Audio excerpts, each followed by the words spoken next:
What's up, what's up, what's up? Once again, y'all, it's your man, Cigar Mick. And the Cigar Banker. What's good, people? And you know what time it is, y'all. It's time for another Cigars and Conversation with your boys from a puff a minute. Yes, sir. Let's do this, let's do this. Jay, what's good with your family? Man, everything's good, bro. We back in the studio. We back in the studio. We got new stuff to bring to y'all, Yes, more sir. good conversation. Yes, sir. But hey, absolutely got to start with how we start every week. Oh, yeah. Tell them what we smoking, man. Yeah, break that down, man. Yeah. So I got this nice La Gloria Cubana. This is actually the Estelle version, which is awesome. Okay. I've never been a huge fan of La Glorias, but, you know, I tried different stuff from different times, and this one kind of hit me. Right. So I was like, okay, this is cool. Look, got a little smoke in my throat there. But no, it's good, man. It's a good smoke. But this is all Dominican, which is why I don't necessarily like them all the time, because it can be a little bit harsher smoke, a little bit spicier notes. But sometimes when I'm getting a good adult beverage, that stronger smoke is a little bit better for me. That's it, man. Yeah. That's a good stick right there, man. Hey, man, you just blessed me with this one, man, but you couldn't have come harder for me, man. This is from my man, Nick Melillo, Foundation. Book, book, book. Foundation Cigars, y'all. This is that Charter Oak, man. Y'all know what time it is, right? And yeah, man, you know I love my man, Nick, man. Nick don't do nothing, you know, ordinary. You know what I'm saying? That brother does. This is a, you know, really let's say a friendly price smoke. Yes. But it smokes like it's a premium cigar. Absolutely. You know, this one has that Connecticut broadleaf wrapper on it, that Maduro, that Nick loves so much. Yes.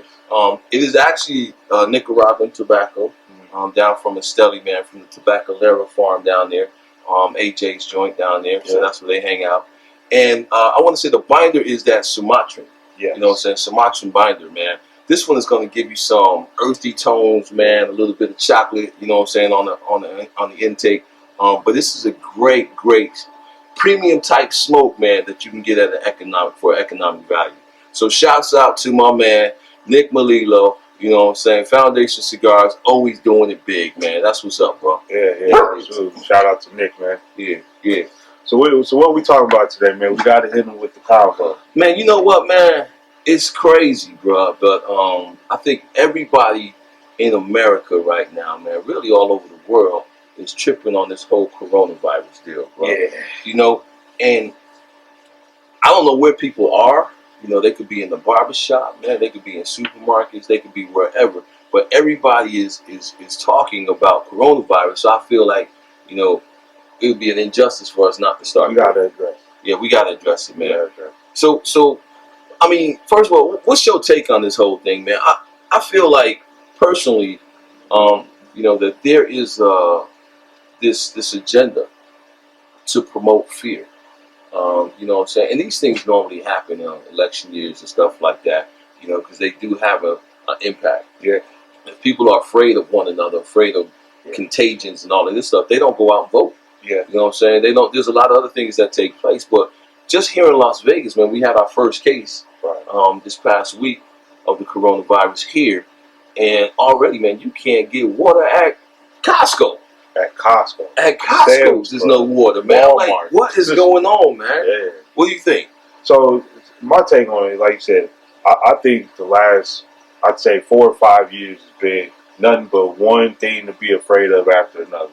If we wasn't worried about the economy failing, if it wasn't starting a war, if it wasn't black versus white, and that whole dynamic, now we have something else where we have another situation where I think it's almost classifying a group of people in a sense, that now we have another group to hate, another group to blame, to say, and I don't think that's far off when you consider how we've treated the country of China over the past couple of years, between tariffs, bans on restrictions on different trades and things coming in and out of the country. So, you know, it's been a lot, man. So I think it just heightens that fear of China is taking over, China's going to do this. It's just another situation where now more fear-mongering going on. So I agree, man. You know, it's funny that you bring up the trade agreement, because a lot of people are not even looking at that. You know what I'm saying? But imagine the impact on trade with China right now, because, again, they had the upper hand, really.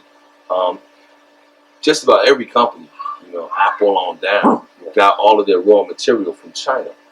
But if people in China can't go to work now, you know, because they're all under quarantine, and, I mean, take something as simple as, you know, those germ masks that everyone's wearing, right? Well, you know, the word on the street is, okay, well, there's a shortage of them, right? Because 95% of those come from China. And if the people in China can't go to work to produce the goods, you know what I'm saying, or the people in China are coming down with illness or whatever, so they can't produce the goods, how does that impact life here in the United States when surgeons can't do surgeries? Yeah. You know what I'm saying? And people can't go to the medical facilities because there's no way to protect them from any other respiratory type of transferred diseases and stuff like that. So the worldwide impact is crazy, but it's all like, is it real or is it Memorex? You know what I'm saying? So like, where did this start? Yeah. You know, why now? Yeah. Right? And all of these things. If I can make you fearful of a group of people, right? In this case, you know, Asians, Chinese, or what have you. Yeah. Right? If I can make you fearful of, you say, oh, don't go by them because you might catch this. Right. I can make you fearful of African Americans. I can make you fearful of, you know, of Native Americans. I can make you fearful of Latino Americans. I can make you fearful of any group. And the agenda, from where I'm sitting, guys, and you know, yes, Mick is doing it again. Okay, but the agenda is segmentation of the population. Yeah. I'm gonna leave y'all with that. Think about it.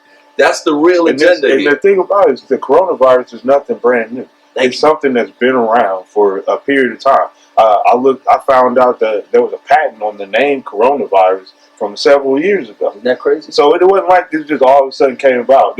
Somebody knew about this virus years ago because it's a strand of the flu, and it was just another strand that had already been identified. Exactly. It was nothing new, but somehow it seems to be having a greater impact. It's very strategic. I don't want to say weaponized, but it really feels like it's been weaponized. And it's strategic in the way it's being dispersed. That's a good word, actually. You know what I'm saying? Because again, you know, the Bible says that in the last days, man, there'll be rumors of wars, there'll be pestilence, there'll be all of these types of things, man. What they didn't tell us is that we would be doing it to ourselves, man. You know what I'm saying? I mean, like, this is crazy, man. And I feel like, you know, when you go from, like I said, Ebola, you know what I'm saying, to SARS, to Zika, to H1N1 or whatever it was, man, you know, to all of these different things that have come out year after year after year after year. Sometimes you have to wonder who's benefiting from this. Oh, yeah. Right? And when you say that the word coronavirus was patented before the outbreak, that, my friend, is creating your market. You know what I'm saying? That's like creating your market before your market is there, right? Because now every time somebody says coronavirus, whoever's got that patent is getting paid. It's getting paid. Except you ain't getting paid for me because I ain't got it like that. So, whatever.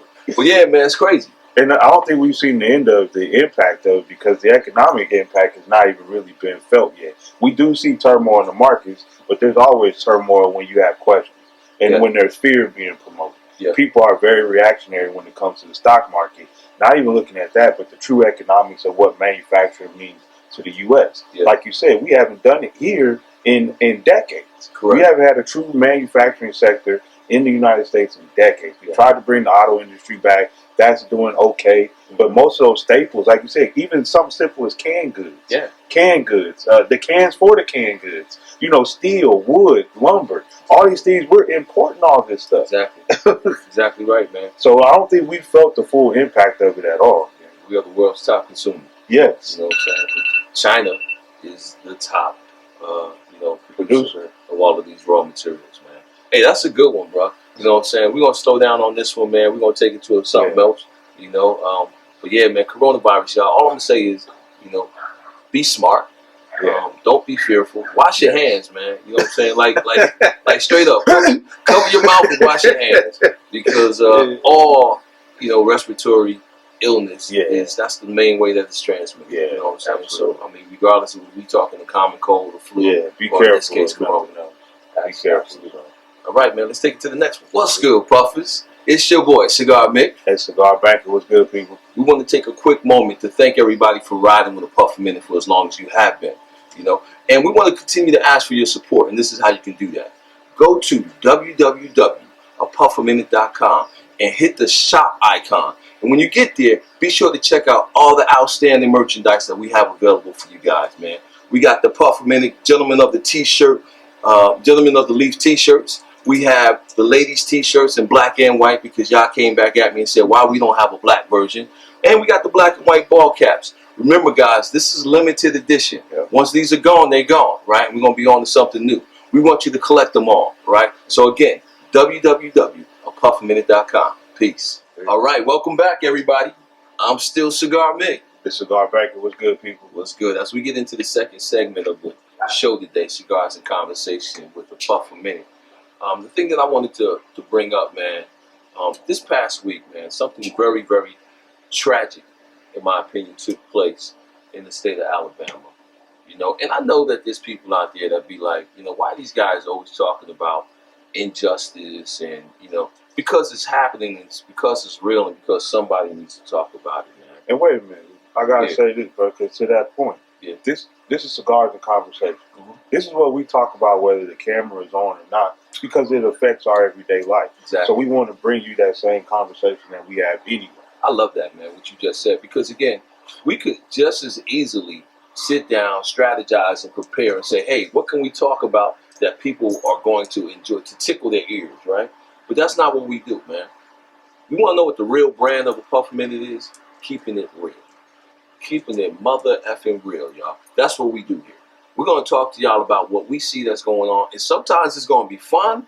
Sometimes it's going to be funny, you know, and the other times it's going to be tragic, you know, and sometimes it may warrant some action from you guys, all right? But I do want to talk about the murder, the execution by the state of Alabama of Nate Woods, you know. So for those of you who aren't up on game and not knowing really what's going on or what had happened was, that's how we do it. So what had happened is, okay, so Nate Woods, man, was a gentleman who was arrested in Alabama for his participation in the murder of 3 police officers in that state. Here's the problem. Nate Woods had absolutely nothing to do with the criminal activity that took place. As a matter of fact, the person who committed the crime, you know, confessed and literally said that Nate Woods had absolutely nothing to do with it. He was a friend of Nate's. You know, something had occurred where there was an incident at this individual's house that was across the street from Nate Woods' house. And before any of the shooting took place, Nate had already surrendered to police. Right? He had already said, there's documented police testimony that says that he was already in custody before the shooting happened. What happened, though, after that was, once the shooting started, Nate, in fear for his own life, ran. But he didn't run like, you know, like I'm trying to getting the hell out of here. He ran across the street and sat on his porch. Right? So then they came back and they rearrested him after the fact. But now they charged him as an accessory to murder. What really disturbs me with this, man, is, you know, the Supreme Court decided to, I mean, they gave him a stay of execution, but it was only for a matter of hours. You know, the governor, who had every opportunity to end this, you know, if she had looked at the evidence or what have you, refused to get involved. This is the same governor who pardoned the gentleman who was involved with the bombing in was it Montgomery? I think it was, man. Yes, the church bombing that killed the little girls and stuff like that. Yeah, he was old as hell, but she let him out of prison. But this innocent man who had no blood on his hand, who had no crime, she would not get involved in. It reminds me that when you're talking about justice in America, when it comes to African Americans, there really is. It wasn't designed. The justice system was not designed to give us justice. Right? And I know that sounds crazy to some of my viewers right now, but you got to go back, man. You got to go back and you got to read a book called The New Jim Crow by Michelle Alexander. And if you're really a history buff, if you really want to know how the justice system evolved into what it was, to what it is today, it starts when slavery ended, right? It starts during Reconstruction of how can we continue to subjugate a large portion of the population now that slavery is illegal, right?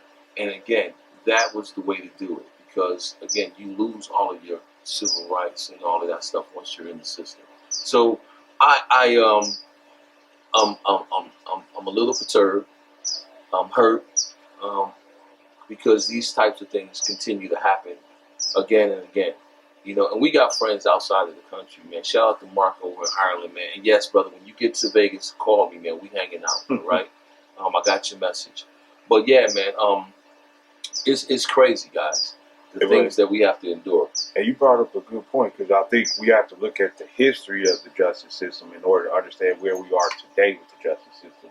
Because you say something like that, right? And you say, you know, it's disproportionately, it keeps a race of people down. Yes. Black and brown people, the justice system is not built for us at all. Exactly. And it systematically put in a system to do that without being slave, without slavery, right? Exactly. But it says it right in the 13th Amendment. Even after you are released as a slave, you can still become a slave of the state once you're incarcerated. Once you're incarcerated. And the craziest thing I heard about, even after you're a felon and you get released, you've been rehabilitated, you get put back into society, you are basically a refugee living in this country. Exactly. You cannot vote. You lose many benefits that you and I get to take advantage of as not having a felony. You're basically a refugee living in this country. Exactly. And paying taxes. Man, preach, brother. You're telling the truth right now. And there's people who either, you know, they walk around with blinders on. They don't want to understand the reality of this, man. That's what chain gangs were about, guys. You know what I'm saying? And all of them. When you see these old movies, man, when you see the guys working on the chain gang and stuff, most of those people were there for vagrancy. Well, you get released from slavery. It ain't like you're going home. Where you going? Yeah. You know what I'm saying? You walk in the streets. You're not going back to the plantation. Yeah. So you're trying to find a meal. You walk in the streets. You're trying to figure out, you know, what's next because this is new. Yeah. And what do? They arrest you. They arrest you and put you on a chain gang. Yeah. Incarcerate you. And guess what? Now you're right back into that slave hood. Yeah. It's a mess, man. Like I said, this whole situation with Nate Woods, I think, is another example of how the justice system does not work for black and brown people. It just doesn't. It's an example of how the justice system just doesn't care. Okay? Nope. And if I could be frank and say what I really want to say, man, they just don't give up. No. You know what I'm saying? They just don't. It's like he didn't matter. But I mean, we got to look at the systematic, the whole system as a whole, right? Judgeships are disproportionately white and old white men at that point. You know, we don't have a lot of black and brown judges that represent us, and if we do, it's when they see us at our worst. Exactly. You know, it's never that young kid that got into a situation and maybe he needs someone to rehabilitate him and set him back on the right course. We don't have that because we have nobody in the judgeships that represents us that can speak to our story. Wow. No one understands what it is to be a black person in America if you've never been a black person in America. Wow. Plain and simple. So how do you have judges that can't represent that lifestyle and living that way, walking in this country as a black person? Wow. You just touched on something, man, and something just lit up in me when you said that, though, right? Because all of these judgeships, you know, all of these people in these positions, even that governor that I spoke about earlier, these people are elected, not appointed. This goes back to show you why participating in the electoral process is so important in the United States, regardless of who you are and where you are. Absolutely. Right? Don't just vote in the big presidential elections. You need to be voting in all of your local elections because, again, that's what determines these types of cases, right? This individual probably never should have won the governorship, in my opinion. I know a lot of people, worked against that happening. You know, shout out to what's the girl, the singer, man. Kanye said, "Hold on, I'm gonna give you the mic." Oh, back. yeah. I'm gonna give you the mic back. You know, but first I got some things to say. You know, shout out to her because I know she worked against that. Yeah. You know what I'm saying? She did not want to see that governor in there. Yeah. Lots of other people did, but lo and behold, at the end of the day, she won the election. She got the votes either because those people did not participate, right? Or those who participated maybe were a little misinformed, so to speak, but that's how it ended up. But again, we got to get out there. We got to be on the front lines You got to take control. This is not the first time you heard Mick and Jay say this from a couple minutes. Yes. Go out, vote, exercise your right to vote, be informed. Yeah, that's all we ever say. Yeah, it is. Cigar Banker, welcome back, baby. Take us home. Yeah, you know what it is, man. We appreciate all the love. You continue to show us on Instagram. Make sure to keep hitting them like buttons. Make sure to check out the Instagram live videos we post. Make sure to check out the IGTV posts we put up. Make sure to watch those. We got them available there, as well as on YouTube. You can go see the full library of content that we have out. We always putting out good content for you guys. Continue to show us the love. Continue to show us the respect. Make sure to comment. Reach out to us, man. We want to engage with all of y'all. Yes. And I'm going to tell y'all something else, man. You know what I'm saying? We slowed down on Spotify only because we wasn't hearing from you guys. I said, let's do a test. Let's stop the Spotify for a minute to see if anybody notices or complains. We're not hearing from y'all. So again, if you're not following us on Spotify, right, maybe that's one of the avenues that we don't focus on. But if you want us to continue that, let us know. And please support, guys, all right? Absolutely. Because again, everything that we're doing, we're doing for the love. We need your help. All right? Go to www.puffminute.com, get you some merchandise, reach out to us, comment, like, share, invite your friends to this show. All right? Absolutely. That's it, man. Hey, what we tell them every week, man, we are not just blowing smoke. Peace. We out of here.